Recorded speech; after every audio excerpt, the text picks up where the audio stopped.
Hi, Cédric. Thanks for joining us. Hi, Alain. Series. So today we will dive into the tech questions of blockchain gaming. But first of all, can you maybe tell a little bit why do we want to decentralize gaming? Why is that important? Yeah, I think that's one of the big questions. Do gaming need blockchain or blockchain need gaming? But in fact, at the moment, or let's say in the past year, a lot of talks have been going around DAOs and player governance. And if we look at the current games, or even the current blockchain games, often they still use a centralized server approach. And therefore, if we think in the future that NFTs, those in-game assets, become a real part of our wealth, then somehow we should also care for the functionality. Because, for example, if your legendary sword that you bought for $1,000 just recently, and one code of line from a programmer of that company just changed the whole functionality, then obviously you should have a say in that change, and we can achieve that with fully decentralized approach. Or even if the company goes, they just think, oh, there's no money to be made with this game anymore, and they just turn it off. Or... And there have been so many games in the past where the servers shut down, and the community built up again some servers, like for Age of Empires, but there are many more. So having it decentralized also makes that game being playable forever. And the NFTs stay there forever.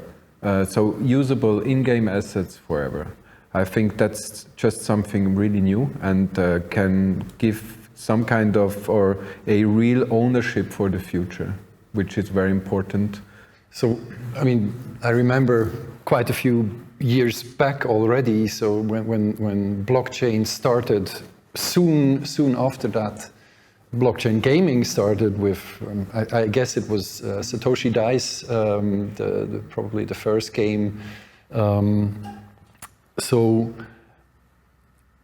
that is just rolling the dice. So you just need entropy, and your game is there. The rest is more or less wrapping around the blockchain. But what are the challenges if you want to bring more elaborate games to the blockchains? What are the main challenges? Yeah, I think latency is one of the main challenges, but very funny that you mentioned Satoshi Dice. So when I started on thinking of games on top of the blockchain, it was also a full ledger blockchain. In that time I forked Dash, I think it's around 4 years ago.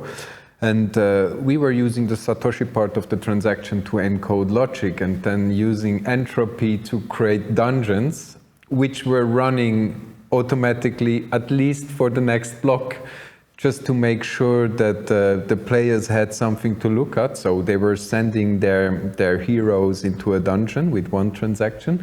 And then we used entropy to create the whole dungeon, including the monsters and so on. And you were like watching for the whole block time, the whole game. And at least something is happening, but there can be no interaction. No interaction at all. So that was very challenging in that part. And the other part was obviously also each change in the game logic has been a hard fork. Now and hard forks are quite a bad thing in terms of the whole blockchain. And so we were looking around 2 years ago for new kind of technologies, and that's where we stumbled across of Substrate, where we have a much faster block time, so around 6 to 12 seconds, which is already a big step forward. But still, it's not enough, in my opinion, to be competitive in the traditional gaming industry. So we were looking for some kind of new technology, sidechain solution where we can really scale and get the necessary speed, and that's where Integritee came into play with their solution. So yeah, I guess you already said it's about the latency. So on the sidechain, on the sidechains that Integritee proposes, we can go down to. I mean, we are currently testing with 300 milliseconds, which gives a bit more of a real-time experience. And well, maybe if we take a minute to just explain how that sidechain works, so that we can go more deeper into why it is useful for you. We use trusted execution environments, and that is a hardware guarantee that a code is executed exactly the way you expect it to. And it is executed on confidential state. And I guess that is something that you need as well. I think often people only talk about the latency, but latency is one of the challenges of the blockchain, of being fully decentralized. Another challenge is obviously the privacy. I mean, just a simple game as Texas Poker, Texas Hold'em, where you have to hide the opponent's cards, already puts a lot of solutions on the blockchain into a trouble. So there you not only need to verify if players are coming with 5 aces, so you also need to make sure that the opponent cards are not being revealed to the other players. Now in the traditional, so with smart contract you can solve it, probably with hashing or reveal approach, but if you get into more complex games like Hearthstone, turn-based strategy round, that's not an option at all. So, but that is a very interesting distinction, because with the card game, you want to be sure you are playing with, let's say, playing with one person, and you don't want the other to cheat, so there need to be rules. So this you could take off-chain, but if you have a tournament where you need to enforce rules, I guess this kind of bilateral solution will not work, because you also want to convince others that the game was really played according to the rules. Yeah, I think that's also one of the benefits in comparison to state channels, where we could, if we both agree on a state, even if it hasn't been in the history correctly achieved, we could agree on that state and nobody would care for it. Now, on a trusted execution environment, that's not possible, because we have always this trusted execution environment verifying each of our moves to be correct, and also verifying if it is still in the set of the rules allowed. So I think trusted execution environment are a perfect fit for game engines. And that's also why I'm super convinced that using the trusted execution environment, we can really achieve some major steps concerning full decentralization, building up a real democratic approach on the whole game engine infrastructure. And as I understand your offering, actually you are a layer helping the developers to decentralize their game ideas. Now, what is in there for developers, for you? Why would developers use Ajuna to code their next game?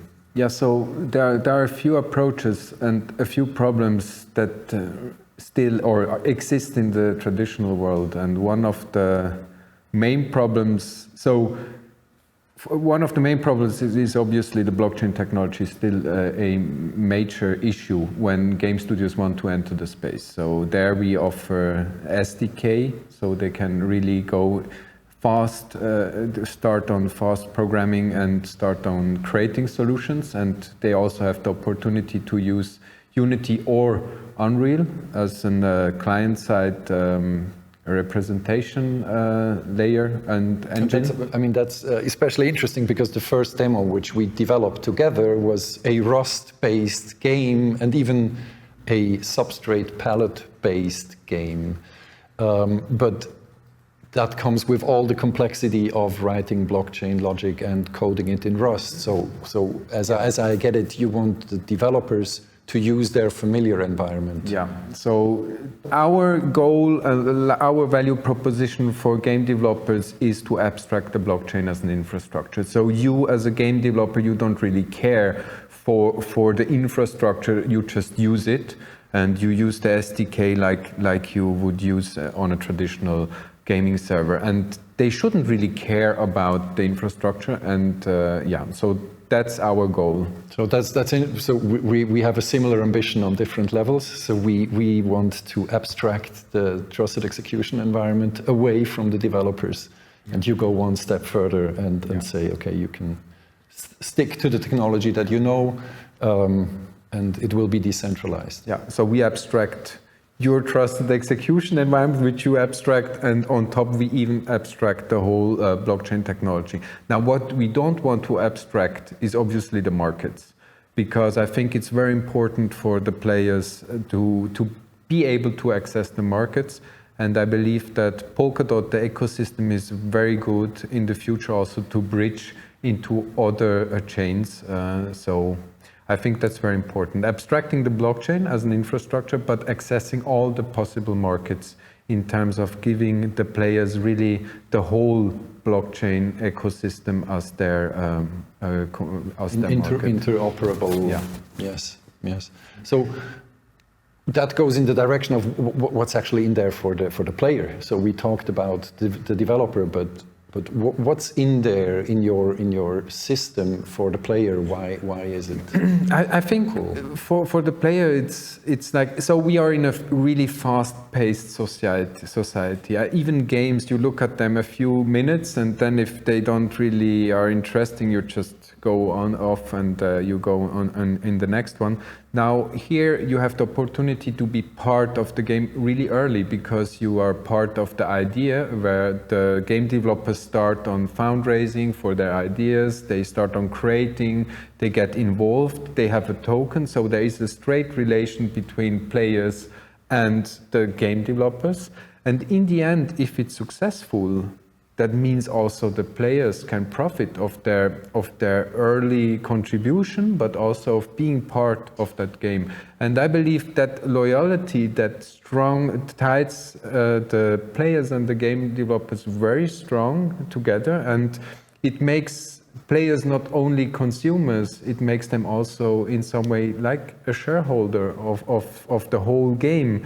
And I think that's a new kind of experience for the future, where it's much more tied together, where it's like an ecosystem where players suggest changes or they wish some changes, and game developers get incentivized through the players, they change stuff and they really create new kind of things. And I'm super convinced that the blockchain technology, which is currently still very limiting, it's an environment which creates a lot of creativity. I mean, just if we remember the old games, which were running on really small machines and low storage, but I can mention Populous, Lemmings, Funky Islands. Yeah. They had ideas which were really great. So I think, yeah.